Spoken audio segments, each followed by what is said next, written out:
China, the dragon's rise, from dynasties to global power. Before Rome, before the pyramids, before most of what we now call civilization, there was a people who carved symbols into bone, traced dragons across silk, and gazed into the cosmos seeking the harmony between heaven and earth. That people was China, not a country, but a civilization state, a world unto itself. For over 5,000 years, it has risen and collapsed again and again, each time more transformed than the last. From the Bronze Age battles of the Shang, to the philosophical dawn of Confucius, to the blood-soaked rise of emperors and warlords, China's story is not a straight line. It is a spiral of rebirth, forged by war, wisdom, and will. This is the land where silk crossed continents, where gunpowder sparked empires, where dynasties ruled with scroll and sword, and ideas outlasted armies. And yet, even as emperors fell, borders shifted, and revolutions ignited, something ancient endured, a memory, a rhythm, a dragon, sleeping beneath stone and steel. Today, that dragon awakens, with satellite eyes in space, with AI minds behind firewalls, with ports, pipelines, and a vision that reaches from Africa to the Arctic. China has returned, not as a kingdom, but as a global force. This is the rise of the dragon, from ancient dynasties to modern power. This is China. 1. Origins and dynastic rule. China's story kicks off way before flags or borders. It's all about memories carved into bone, whispered through myths, and passed down through countless generations.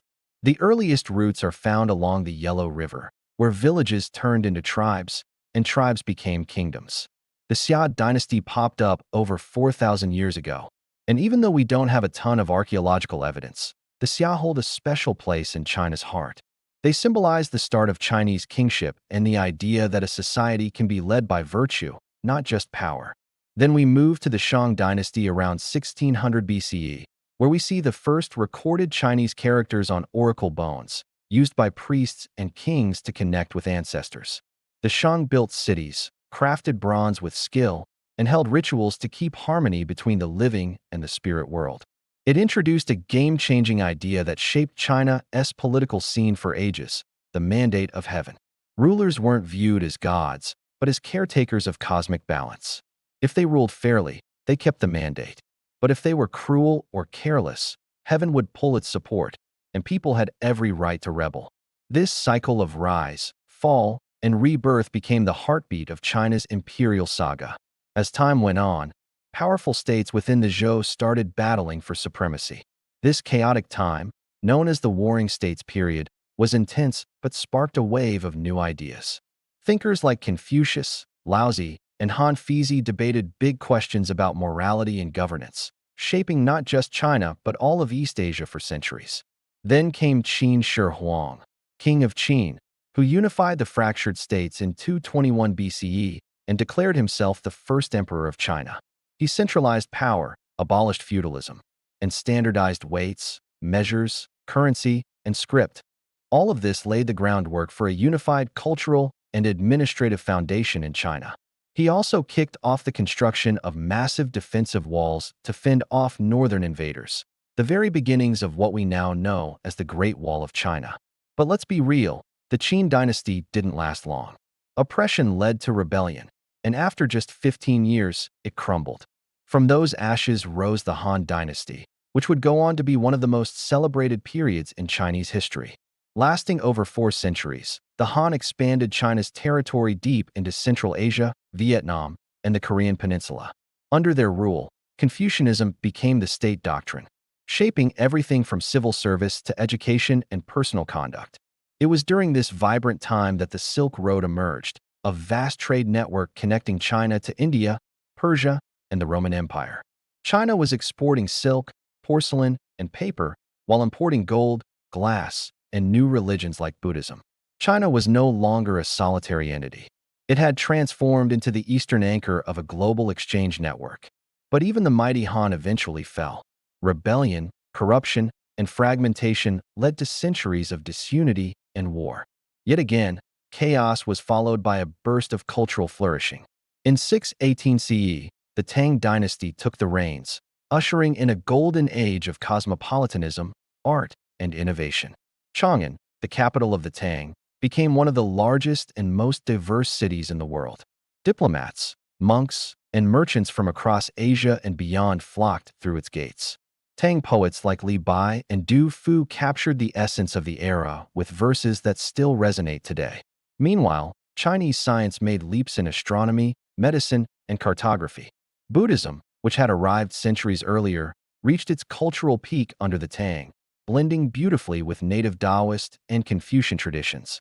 Then came the Song Dynasty, which took Chinese innovation to new heights.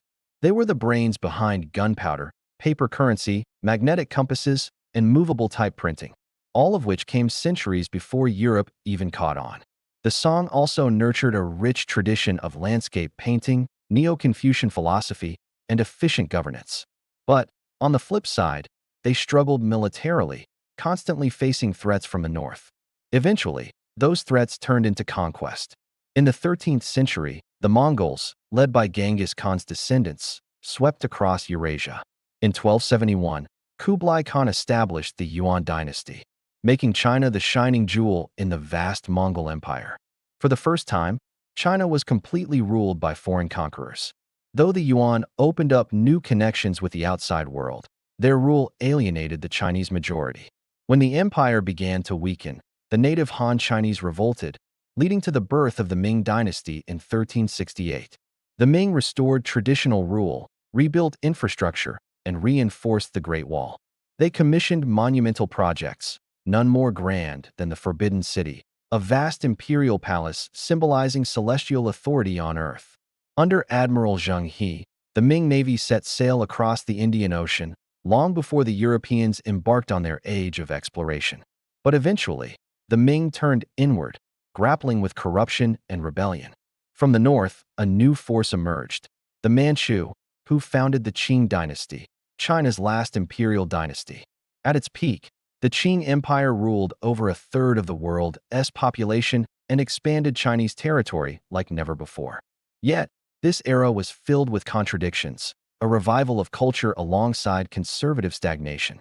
As the West industrialized, China held tightly to its traditions. By the 19th century, that resistance to change left it vulnerable to invasion, addiction, and internal decay. The imperial system, once seen as the eternal order, began to rot from within. The dragon was still alive, but its scales were cracking. The age of emperors was drawing to a close, and China stood on the brink of a revolution unlike any before. 2. Invasion, collapse, and revolution. By the 19th century, China still considered itself the center of civilization, the Middle Kingdom, surrounded by what it saw as lesser, more barbaric states. But beyond its borders, the world had changed. The West had undergone the Industrial Revolution. Its ships were faster, its weapons more deadly, and its hunger for power insatiable. In 1839, that hunger collided violently with China in the form of the First Opium War. British merchants had been flooding Chinese markets with opium from India, creating mass addiction while draining China's silver reserves. When the Qing government attempted to suppress the trade, the British responded with force. The result was swift and humiliating.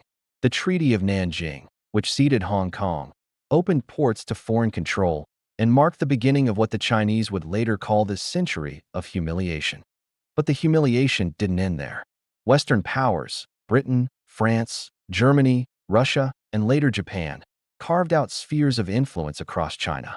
Extraterritoriality laws stripped the Qing of authority in their own cities. Railroads, factories, and foreign concessions sprang up, not as symbols of progress, but of domination. As the Qing struggled to hold the empire together, internal chaos erupted. The most devastating of these upheavals came in 1850, the Taiping Rebellion. Led by a failed civil service candidate who claimed to be the brother of Jesus Christ, the Taiping movement combined millenarian Christianity with populist anger. It attracted millions, mostly peasants, fed up with corruption and poverty.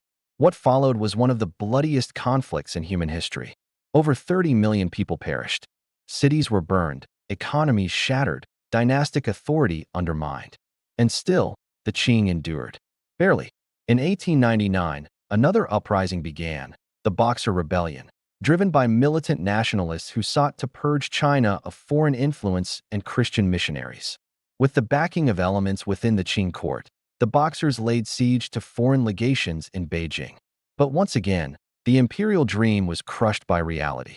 An eight-nation alliance, including Britain, Japan, Russia, Germany, and the United States, invaded, looted Beijing, and imposed new humiliations on the Qing. The message was clear. China could no longer defend itself, not from foreigners, and not from itself. By the early 20th century, the Qing dynasty had lost all credibility.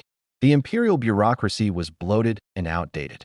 The economy was fractured, and revolutionary ideas were spreading, carried by students, merchants, and exiled intellectuals. Among those voices was Sun Yat-sen, a Western-educated doctor turned revolutionary. He dreamed of a modern, republican China, free from emperors, warlords, and foreign domination. In 1911, following yet another uprising, the Qing dynasty collapsed, ending over 2,000 years of imperial rule. What replaced it was not peace, but power struggle. Sun Yat-sen helped establish the Republic of China, but control quickly slipped into the hands of warlords, regional strongmen who carved up the country like feudal lords. National unity, so recently achieved in the Qing's final decades, disintegrated almost overnight. In 1921, in the aftermath of this fragmentation, a small group of radical intellectuals gathered in Shanghai to form the Chinese Communist Party, CCP, inspired by the Bolshevik Revolution in Russia. They believed that China's salvation would not come through capitalism or democracy, but through class struggle and socialist revolution. Meanwhile, Sun's movement had grown into the Kuomintang, KMT, the Nationalist Party, led by his protege, Chiang Kai-shek. The KMT aimed to reunify China and modernize its institutions, but also to suppress communist influence. The stage was set for a new kind of conflict, not foreign invasion, but ideological civil war. Throughout the 1920s and 1930s, the KMT and CCP formed fragile alliances, only to betray each other again and again. Each side claimed to represent the future of China. Each side accused the other of being traitors. The struggle became bloodier after the Shanghai Massacre of 1927, when Chiang ordered mass executions of communists.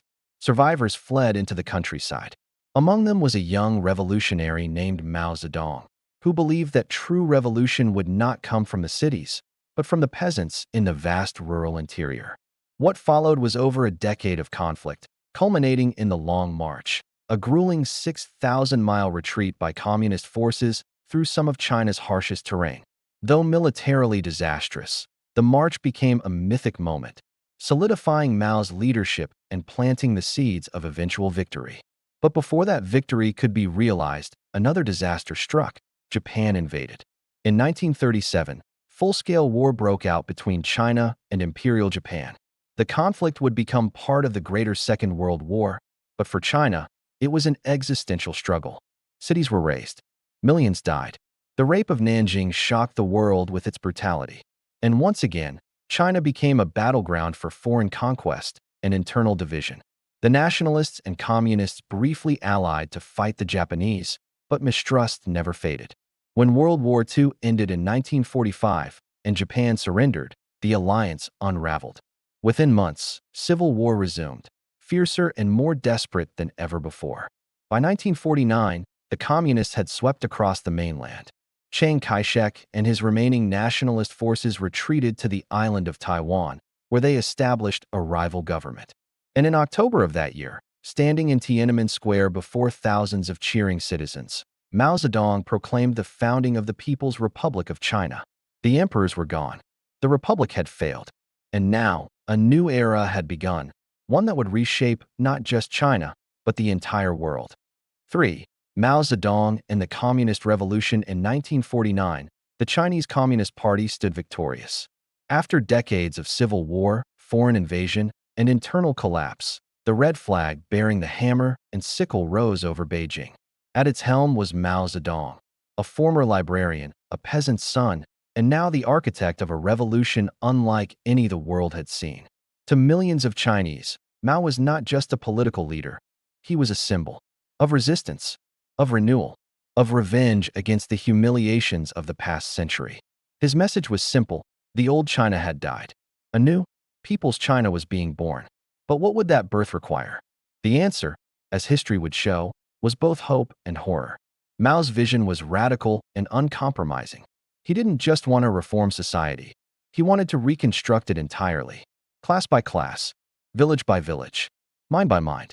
The early years of communist rule were marked by sweeping changes. Land reforms redistributed farmland from landlords to peasants, often violently. The 3 anti and 5 anti campaigns targeted corruption, capitalism, and counter-revolution. Political opponents were imprisoned, re-educated, or eliminated. It was a time of fervor, of ideology over pragmatism, but also a time of hope for many who had suffered under feudalism and war. Then came 1958. Mao launched what he called the Great Leap Forward, a bold attempt to catapult China from an agrarian economy into a modern, industrial superpower in just a few years. The countryside was reorganized into massive people's communes. Private farming was banned, and millions were mobilized to produce steel in backyard furnaces. Propaganda trumpeted record-breaking harvests. Portraits of Mao adorned every wall. The revolution, it seemed, was working. But beneath the slogans, a catastrophe was unfolding. Local officials, fearful of punishment, inflated production numbers. Grain was requisitioned by the state based on false reports, leaving rural populations to starve. Crops rotted in the fields. Livestock died in mass. Cannibalism re-emerged in some provinces. Between 1959 and 1961, an estimated 30 to 45 million people died, making the Great Chinese Famine one of the deadliest man-made disasters in human history. Rather than acknowledge failure, Mao doubled down on ideology. By the mid-1960s, his grip on power had weakened. More pragmatic leaders within the Communist Party, like Liu Shaoqi and Deng Xiaoping, began to reverse some of his policies quietly. But Mao was not ready to fade into history. In 1966, he struck back with a vengeance. The Cultural Revolution was Mao's final and most destructive campaign. It began with a call to the youth of China to smash the old world and build a new one. Millions of students formed Red Guard brigades, zealously enforcing Maoist doctrine. They attacked teachers, burned ancient texts, destroyed temples, and denounced their own families. Intellectuals were humiliated in public. Veterans of the revolution were purged. Schools were closed, and chaos spread from cities to villages. China became a nation turned inward against itself, a cultural and psychological scorched earth.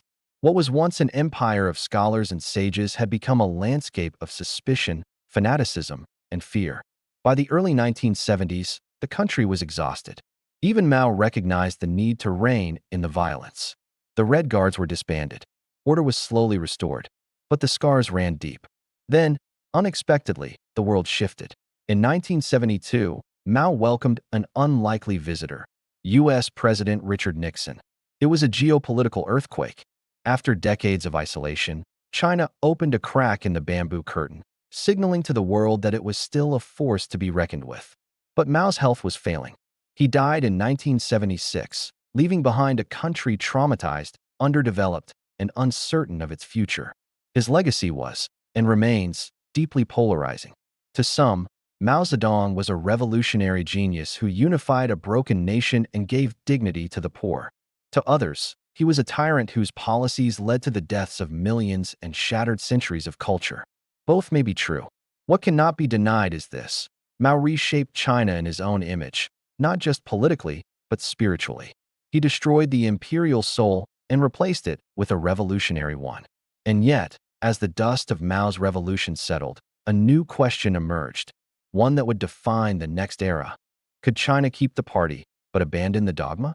The answer would come from a man who once walked in Mao's shadow, but would lead the country toward a very different destiny. 4. Reform and opening up. In the aftermath of Mao's death in 1976, China stood at a crossroads. Its population was massive but impoverished. Its industries were outdated. Its people were weary from decades of revolution. And its isolation from the global economy had left it far behind rising powers in the West and East Asia. Into this vacuum stepped a pragmatic, unshakable figure, Deng Xiaoping. Unlike Mao, Deng was no ideologue. He was a survivor, purged multiple times during the Cultural Revolution, yet never broken. He believed China didn't need another revolution. It needed results. And so, in 1978, he launched a bold experiment, one that would shake the foundations of communism itself. His mantra was deceptively simple. It doesn't matter whether a cat is black or white, as long as it catches mice. With that, the People's Republic of China, born from anti-capitalist revolution, began to embrace capitalism. Deng's first move was rural reform. Communes were dismantled. Farmers were allowed to lease land and sell their surplus crops on the open market. The result was staggering. Agricultural output soared, and poverty in the countryside began to recede. But this was only the beginning. In the early 1980s, Deng turned his attention to cities. He carved out spaces along the southern coast and called them Special Economic Zones, SEZs, laboratories for free market economics inside a communist state. The most famous of these was Shenzhen, once a sleepy fishing village, now a glittering tech metropolis of over 12 million people. Foreign investment poured in. Multinational corporations set up factories, and China began producing the world's clothes, electronics, and machinery, cheaply, efficiently, and at scale. The impact was seismic. China's GDP began to rise at breakneck speed. Tens of millions were lifted out of poverty. A new middle class emerged. Cities exploded in size and density. Rural workers flooded into urban centers, creating the largest human migration in modern history. But this transformation came with tensions. As China grew richer, its people grew more aware of inequality, of corruption, and of freedoms denied. In the spring of 1989, these tensions spilled into the streets. Students, workers, and intellectuals gathered in Tiananmen Square, demanding political reform, press freedom, and an end to official abuse of power. For weeks, they camped peacefully beneath a statue they called the Goddess of Democracy. Then came June 4th. The Chinese military rolled into the square with tanks and live ammunition. The world watched in shock as the state silenced its youth with brute force. The exact number of dead remains unknown, censored from textbooks, search engines, and collective memory. It was a turning point, but not the one many expected. Rather than retreating, China doubled down on economic reform while tightening political control. The message from the party was clear: prosperity would be permitted, dissent would not. Through the 1990s and into the early 2000s, China's growth accelerated. It built highways, railways, and skyscrapers at record speed. Entire cities were constructed almost overnight. By 2001, China joined the World Trade Organization, cementing its place in the global economy. Factories ran 24/7. Exports boomed, and Made in China became a label seen in every corner of the globe. But this wasn't simply a story of manufacturing. China began investing heavily in infrastructure, education, and science. Universities produced world-class engineers. State-owned enterprises grew into global giants. And a new generation of Chinese tech entrepreneurs emerged, ready to compete on the world stage. Yet, through it all, the Communist Party remained firmly in control. This was not Western-style capitalism. It was something else: socialism with Chinese characteristics, a system where economic freedom existed under strict political limits. Deng Xiaoping never lived to see the full results of his reforms. He died in 1997, the same year Hong Kong, once ceded to the British in the Opium Wars, was returned to Chinese sovereignty. But Deng's legacy lives on, not in statues or slogans, but in skylines and data lines. He took a country shattered by ideological purges and turned it into an engine of global growth. In doing so, he answered the question Mao never could: can you control the past and still own the future? For now, the party believed the answer was yes. But as China moved into the 21st century, its ambitions would grow bolder, and the world would begin to take notice. 5. Global economic power. By the early 2000s, the world no longer whispered about China's rise. It was undeniable. China had gone from a poverty-stricken, agrarian society to the second-largest economy on Earth in just a generation. Its economic ascent wasn't just fast. It was historic, the largest and fastest mass industrialization in human history. And it didn't stop at cheap labor or manufacturing exports. Beijing was thinking bigger, much bigger. Under the leadership of Hu Jintao and later Xi Jinping, China sought to move up the value chain, from made in China to designed in China, engineered in China, and ultimately, led by China. To get there, it needed three things: markets, resources, and influence. Globe showing Europe, Africa a new global footprint. China began pouring billions into Africa, South America, and Southeast Asia, building roads, bridges, hospitals, railways, and power plants. But these weren't acts of charity. They were strategic. In return, China gained access to oil fields, rare earth minerals, ports, and votes at the United Nations. Then came the most ambitious project of all, the Belt and Road Initiative. Launched in 2013, it was nothing short of a modern Silk Road, connecting over 140 countries through a web of infrastructure and trade agreements. Pipelines through Central Asia, high-speed rail in East Africa, ports in Sri Lanka, Pakistan, and Greece. To some, it was economic diplomacy. To others, debt trap imperialism. Either way, China was no longer just exporting goods. It was exporting influence. Money with wings from sweatshops to silicon. Meanwhile, back home, China was transforming from factory floor to innovation hub. Tech giants like Alibaba, Tencent, and Huawei began dominating sectors once thought exclusive to Silicon Valley. Digital payments, 5G networks, artificial intelligence.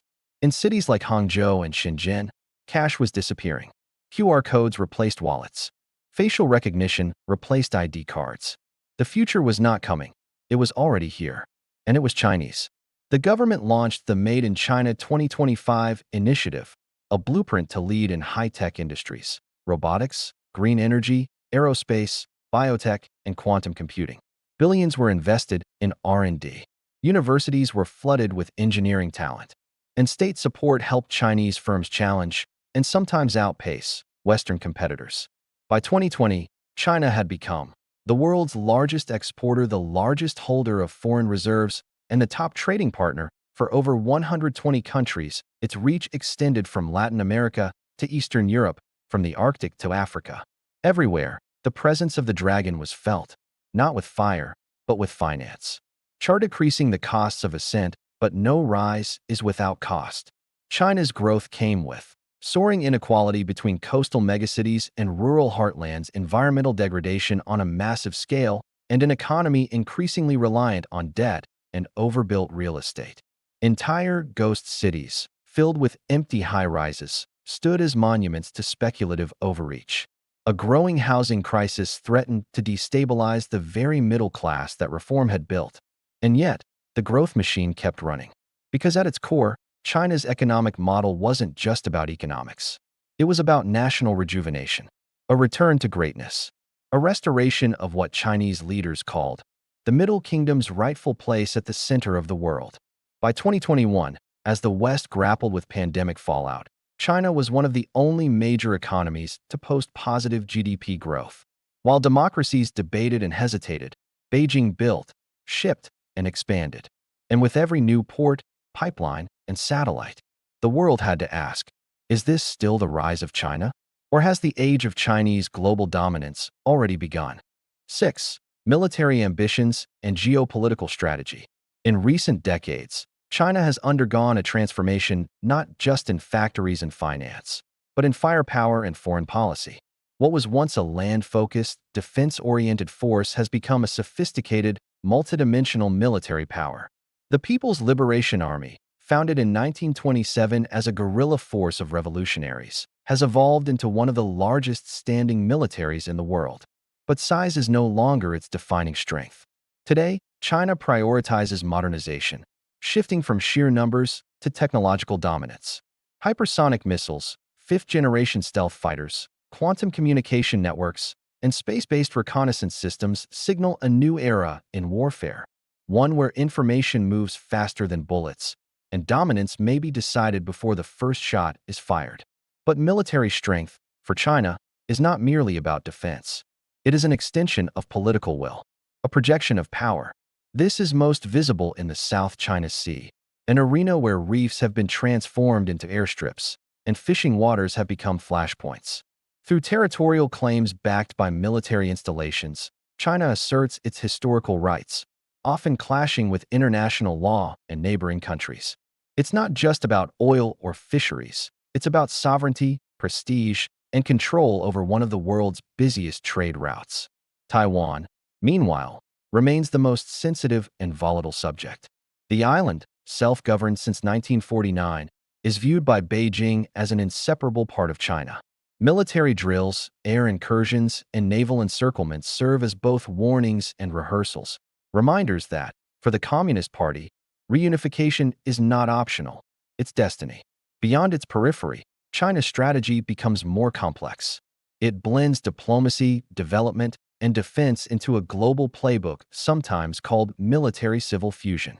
With strategic ports in Sri Lanka, Pakistan, and East Africa, and growing influence in the Arctic and Pacific Islands, China's reach now touches every ocean. Cyber warfare and artificial intelligence have become pillars of its asymmetric power.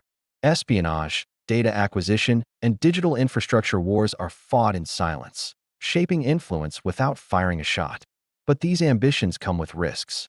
China's assertiveness has triggered regional alliances like the Quad, India, Japan, Australia, and the United States, as well as heightened military presence by NATO partners in Asia-Pacific waters. Encounters between warships, fighter jets, and surveillance drones are increasingly routine, raising the specter of miscalculation in contested skies or disputed seas. Yet to understand China's military strategy, one must look deeper than hardware and headlines. The core doctrine draws from centuries-old philosophies. Sun Tzu's The Art of War still echoes in every move. Victory without battle. Deterrence through strength. Influence through patience. China does not seek endless war. It seeks unshakable leverage. A position not just to defend its borders, but to shape the global order on its terms. 7. Society, culture, and control. To understand China's rise, one must look beyond its skyline and its soldiers, into the rhythm of daily life, the values that bind its people, and the mechanisms that govern their behavior. Because in China, society is not a separate sphere from the state. It is both shaped by it and integral to its long-term strategy. At the heart of Chinese society lies a unique blend of tradition and transformation. Confucian values still permeate its cultural DNA: respect for elders, emphasis on education, loyalty to family, and social harmony above individualism. These ideals have created a population that is deeply communal, often placing the collective above the self. But layered onto this cultural foundation is an evolving national identity, forged through decades of political campaigns, economic upheaval, and global redefinition. Today's China is home to over 1.4 billion people, more connected than ever, yet more carefully watched than any population in human history. The Communist Party sees culture not just as heritage, but as an instrument. From media to music, school textbooks to cinema, there is a deliberate curation of narrative. Patriotism is nurtured from an early age. Historical memory is selectively emphasized, heroism celebrated, humiliation never forgotten, but rarely interrogated. Dissent is managed quietly and thoroughly. Through a combination of censorship, surveillance, and digital governance, the Chinese state has built what many call the world's most sophisticated authoritarian model. The Great Firewall filters global content. Social media platforms are heavily monitored, and speech that veers into politically sensitive territory is swiftly erased or punished. The most striking example of control is the social credit system, a national project to rate the behavior of individuals and companies. Borrow money and repay it on time. That's a good score. Spread rumors online or ignore court orders. Your score drops, and with it, your ability to travel, secure loans, or access certain services. For the average citizen, this system is often seen as a way to maintain order and trust in a society moving at breakneck speed. But critics see it as the ultimate digital leash, a mechanism for obedience disguised as optimization. Ethnic and religious minorities, meanwhile, face even tighter control.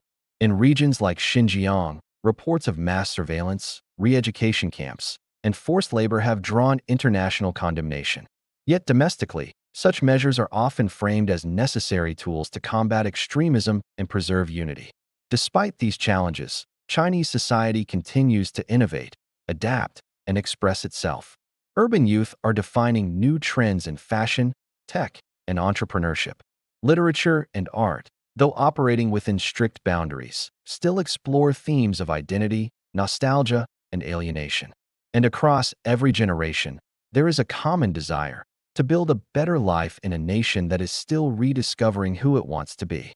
In modern China, culture is not a battleground of opposing ideals. It is a space of managed evolution, a place where freedom coexists with limits, where dreams are pursued under watchful eyes. The question is not whether China will change. It is whether the pace of change can keep up with the ambitions of a people and the expectations of a party determined to remain in control. 8. Tourism, geography, and natural wonders.